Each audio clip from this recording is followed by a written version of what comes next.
Welcome to The Explainer. Today, we're going to tackle a question that causes a ton of anxiety for dual citizens. How in the world do you travel with two passports? It seems complicated, I know, but stick with me, and by the end of this, you'll be breezing through airports like a seasoned pro. Right? This is the moment. You're standing there at a counter, two perfectly good passports in your hand, and suddenly you start to second-guess everything. But don't sweat it. The answer is actually pretty straightforward once you figure out who you're talking to and what they actually need from you. Okay, this slide right here, this is the key to everything. At the airport, you're only ever really dealing with two groups, the airline and government immigration. And here's the secret. They care about completely different things. The airline, they're worried about getting a massive fine if they fly you somewhere you can't get into. Immigration, though, they only care about one thing. Are you legally allowed to be standing in their country right now? That's it. To make this all crystal clear, let's just follow a traveler on a trip. We'll call him Michael, and we're going to walk through his entire journey, every single step. So Michael's got both a US and an Italian passport. And for this trip, his home base is the United States.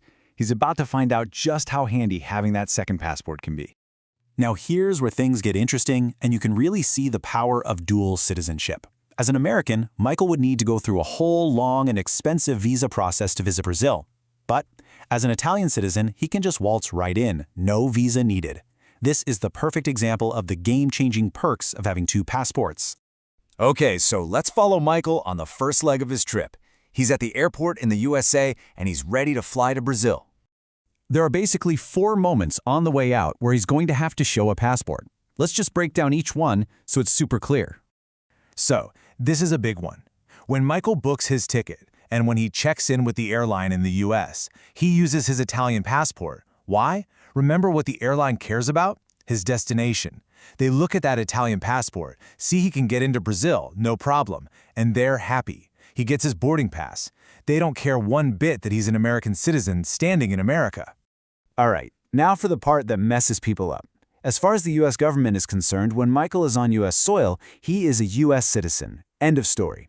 So when he goes through security or talks to any government agent, he must use his U.S. passport. That's what proves he's legally in the country he's about to leave. So he lands in Brazil, gets to the immigration desk, and presents his Italian passport. This is perfect because it matches the info the airline sent ahead. The Brazilian officer sees an EU citizen, gives him a stamp, and welcomes him into the country. No visa questions, nothing. Michael's on vacation. Okay, vacation's over. Time to head back. We're going to use the exact same logic, just, in reverse. On the way back home, there are 3 main checkpoints he's got to get through. So think about it for a second. He's in Brazil, he's flying to the USA. What does that airline agent need to see?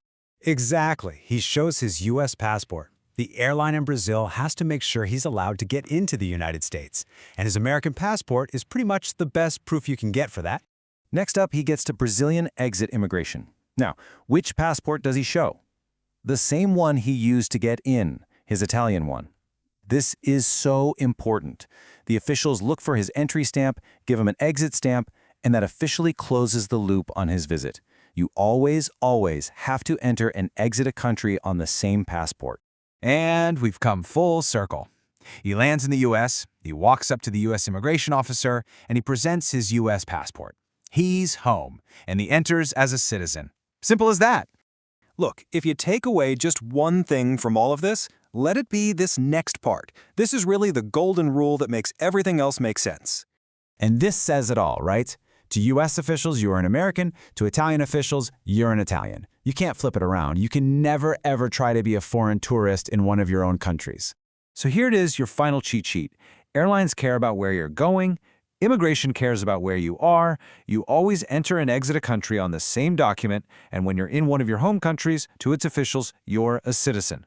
Period. If you just follow these 4 little rules, your journey will be smooth and totally stress-free every single time. So with this knowledge, your dual citizenship stops being a confusing headache and becomes what it really is, a travel superpower.